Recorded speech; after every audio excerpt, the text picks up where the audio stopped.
ఇక ఉపరితల ఆవర్తనం ప్రభావంతో రాష్ట్రంలో వర్షాలు దంచికొడుతున్నాయి. మరో 3 రోజులు భారీ నుంచి అతి భారీ వర్షాలు కురిసే అవకాశం ఉందని హైదరాబాద్ వాతావరణ కేంద్రం హెచ్చరించింది.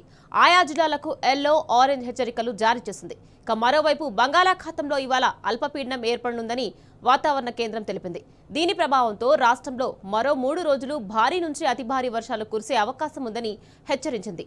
ఉపరితల ఆవర్తనం ద్రోణి ప్రభావంతో కొన్ని జిల్లాల్లో ఉరుములు, మెరుపులు, ఈదురుగాలులతో కూడిన భారీ వర్షాలు కురిసే అవకాశం ఉంది.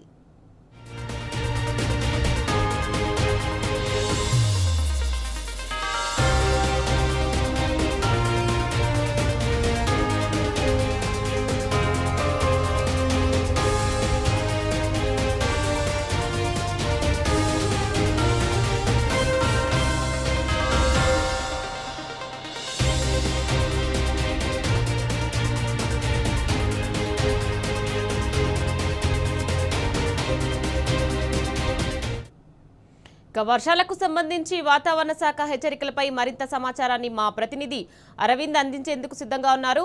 అరవింద్, చెప్పండి, ఇంకా రాష్ట్రంలో ఎన్ని రోజులు వర్షాలు పడే అవకాశం ఉందంటారు? దీనికి సంబంధించి అప్డేట్స్ ఏంటి అరవింద్? రైతులుగా ఏదైతే చూసుకుంటే రాష్ట్రంలో కుండపోత వర్షం కూడా కురుస్తుంది. నిన్న నుండి భారీ నుండి అతి భారీ వర్షాలు కూడా కురుస్తున్నాయి. అంటే ఏదైతే జూన్ నెలలో, జూలై నెలలో చూసుకుంటే లోటు వర్షపాతం ఉన్నది, కానీ ఇప్పుడు అది ఫుల్ఫిల్ చేసిందని కూడా చెప్పుకోవచ్చు. ప్రధానంగా ఉత్తర తెలంగాణలో మొదలు పెట్టుకుంటే ఈశాన్య తెలంగాణ వరకు భారీ వర్షం కూడా కురుస్తుందని ఇప్పటికే వాతావరణ శాఖ అధికారి వాళ్ళు మార్లు హెచ్చరిస్తున్నారు. హైదరాబాద్ సెంట్రల్ జోన్ గా చూసుకున్న హైదరాబాద్ లో కూడా ఇప్పటికే హైదరాబాద్, రంగారెడ్డి, మేడ్చల్ ఈ ప్రాంతాల్లో మాత్రం భారీ వర్షం కూడా ఉందని చెప్తున్నారు. కానీ మోస్తారు వర్షాలే కురుస్తున్నాయని కూడా ప్రధానంగా హెచ్చరికలు కూడా జారీ చేస్తున్నారు. అంటే రానున్న 3 రోజుల పాటు ఇదే వాతావరణం కొనసాగొచ్చు అని కూడా చెప్తున్నారు. ప్రధానంగా ఉపరితల ఆవర్తన ద్రోణి ఒకటి కొనసాగుతుంది కాబట్టి ఆ ద్రోణి కారణంగా తెలంగాణ రాష్ట్రం వైపుగా ప్రవహించే అవకాశాలు ఎక్కువగా ఉన్నాయి కాబట్టి ఎక్కువ వర్షపాతం కూడా నమోదయ్యే అవకాశాలు ఉన్నాయి. నిన్న రాత్రి కూడా చూసుకుంటే కొన్ని జిల్లాలు అంటే ములుగు, వికారాబాద్, భద్రాద్రి కొత్తగూడెం ఈ జిల్లాలో భారీ నుండి అతి భారీ వర్షం కూడా పడిందని కూడా చెప్పుకోవచ్చు. ప్రధానంగా వరద కూడా ఇప్పటికే చెక్ డ్యామ్ లో కానీ నీటి మట్టం కూడా స్థాయి ఎక్కువ పెరగడం కూడా జరిగింది.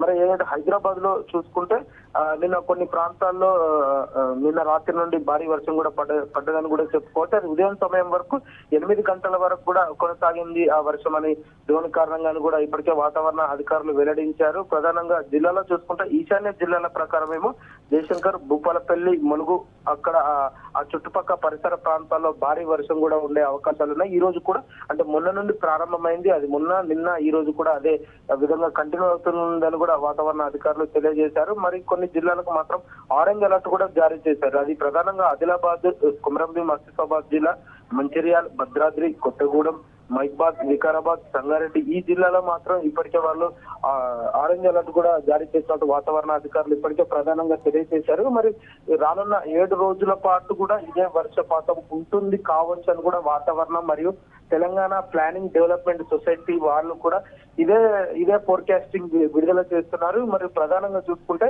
ఉరుములతోని, మెరుపులతోని కూడా ఇప్పటికే గాలి వేగంగా వీస్తుందని కూడా చెప్పారు. గంటకు 30 నుండి 40 కిలోమీటర్ల వేగంతో వీస్తుందన్నారు. మరి ప్రధానంగా జిల్లాలో మాత్రం ఉరుములతోని, మెరుపులతోని కూడిన వర్షం కూడా అదే ఉంటుందని ప్రధానంగా ఐఎండీ కూడా తెలిపారు. మరి దీంతో భాగంగా వెదర్ అండ్ ప్లానింగ్ డిపార్ట్మెంట్ వాళ్ళు కూడా ఇదే తెలియజేశారు. మరి ప్రధానంగా హైదరాబాద్ లో చూసుకుంటే నిన్న రాత్రి కురిసిన వర్షానికి అంటే కుత్బులాపూర్, కుకట్పల్లి, హబ్సిపేట్, జూబ్లీ హిల్స్, బంజారా హిల్స్, మాదాపూర్, గచ్చిబౌలి, మణికొండ, మియాపూర్, సికింద్రాబాద్, బోయిన్పల్లి, బేగంపేట్, పంజగుట్ట, అల్విన్ కాలనీ, సరూర్ నగర్, దిల్షుక్ నగర్, హయత్ నగర్, ఆర్టీసీ క్రాస్ రోడ్, ముషిరాబాద్, ఎంజీబీఎస్, సికింద్రాబాద్ ఈ ప్రాంతాల్లో కూడా నిన్న భారీగా వర్షం పడిందని కూడా చెప్పుకోవచ్చు. కొన్ని లోతట్టు ప్రాంతాల్లో కూడా ఇప్పటికే నీరు చేరి జలమయమై ఇబ్బందులు పడే అవకాశాలు కూడా ఉన్నాయి. ప్రధానంగా జిహెచ్ఎంసీ అధికారులు దీనిపైన చర్య తీసుకొని, హైడ్రా అధికారులు కూడా చర్యలు తీసుకొని ఎక్కడైతే ముంపు ప్రాంతాలు ఉన్నాయో ఆ ప్రాంతాల వారికి సురక్షితమైన ప్లేస్ లకు తీసుకెళ్లాలని కూడా వాతావరణ శాఖ అధికారి మరి జిహెచ్ఎంసీ అధికారులకు ఆదేశం ఇవ్వడం జరిగింది. ఎందుకంటే రానున్న 3 రోజుల పాటు ఇదే విధంగా వర్షాలు కూడా ఉండే అవకాశాలు ఉన్నాయి. హైదరాబాద్ లో కూడా ఇదే పరిస్థితి కూడా కొనసాగుతుంది. కొంచెం వర్షం పడంటే లోతట్టు ప్రాంతాల్లో జలమయం అయితే ట్రాఫిక్ సమస్యలు కూడా ఎక్కువగా ఉంటాయి. మరి ముఖ్యంగా చూసుకుంటే ఈ గాలికి చెట్లు కూడా విరిగి పడే అవకాశాలు ఉంటాయి కాబట్టి జిహెచ్ఎంసీ అప్రమత్తంగా ఉండి ఇలాంటి చర్యలు పునరుద్ధరణ కాకుండా చేయాలని ఇప్పటికే వాళ్ళు స్పష్టంగా క్లియర్ చేశారు. మరియు దీనిలో భాగంగా చూసుకుంటే Telangana planning development society IMD weather station నుండి ఎప్పటికప్పుడు అప్డేట్ తీసుకుంటూ వీళ్ళు వాళ్ళకి అప్డేట్ ఇస్తూ ఎప్పటికప్పుడు సమీక్షిస్తున్నారు. ఎంత వర్షపాతం పడుతుంది, ఈ రోజు ఎంత ఉంది, ఎన్ని గంటలకు సమయం, ఏ సమయానికి వర్షపాతం స్టార్ట్ అవుతుంది, పడితే ఎన్ని మిల్లీమీటర్లు పడతాయని కూడా వాళ్ళు ఇప్పటికే ప్రధానంగా తెలియజేశారు. మరి నిన్న హైదరాబాద్ లో చూసుకుంటే కొన్ని ప్రాంతాల్లో కూడా ఇప్పటికే మన 7 మిల్లీమీటర్ అట్లా పడే అవకాశాలు ఉన్నాయి కూడా వాళ్ళు ప్రధానంగా తెలియజేశారు.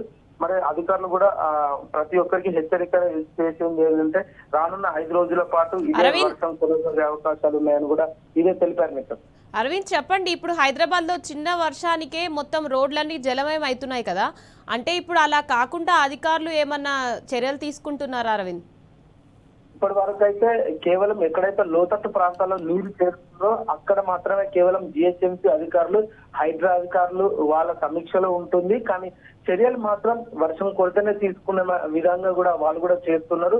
ఎందుకంటే ఆల్రెడీ లోతట్టు ప్రాంతాల్లో వర్షపాతం ఆరెంజ్ అలర్ట్, రెడ్ అలర్ట్ జారీ చేసినా గానీ వాళ్ళు ప్రధానంగా చర్యలు తీసుకోకుండా వారిని సురక్షిత ప్రాంతాలకు పంపించకుండా వర్షం వస్తేనే చూస్తామనే పరిస్థితి కూడా కొనసాగుతుంది. ఇప్పటికీ అధికారులు కూడా కొన్ని ప్రాంతంలో అధికారులు కూడా నిర్లక్ష్యంగానే ఉన్నారని చెప్పుకోవచ్చు. ఎలక్ట్రిసిటీ డిపార్ట్మెంట్ కూడా అదే విధంగా కూడా చెప్పుకోవచ్చు. మరి ప్రధానంగా చూసుకుంటే ఈ ఏదైతే అంటే హైడ్రా డిజాస్టర్ మేనేజ్మెంట్ గతంలో మొన్న చూసుకుంటే బేగంపేట ప్యాట్నీ దగ్గర కూడా ఇదే పరిస్థితి కొనసాగింది. ఎప్పుడైతే ఈ ఇళ్ళన్ని నీటి మట్టంతో మునిగిన తర్వాత అంటే మోకాళ్ళ లోతులో నీళ్లు వచ్చిన తర్వాత హైడ్రా అధికారులు మరియు జిహెచ్ఎంసీ అధికారులు వచ్చి వాళ్ళు సురక్షిత ప్రాంతాలకు తీసుకెళ్లడం జరిగింది. అంటే ఇదే ముందస్తు చర్యలు చేస్తుంటే ముందస్తు మాకు అలర్ట్ చేస్తే మేము మా తగిన చర్యలు తీసుకునేది కానీ కూడా అక్కడ ఇప్పటికి కూడా తీవ్రంగా మండిపడ్డారు అక్కడ. Okay right, thank you Arvind.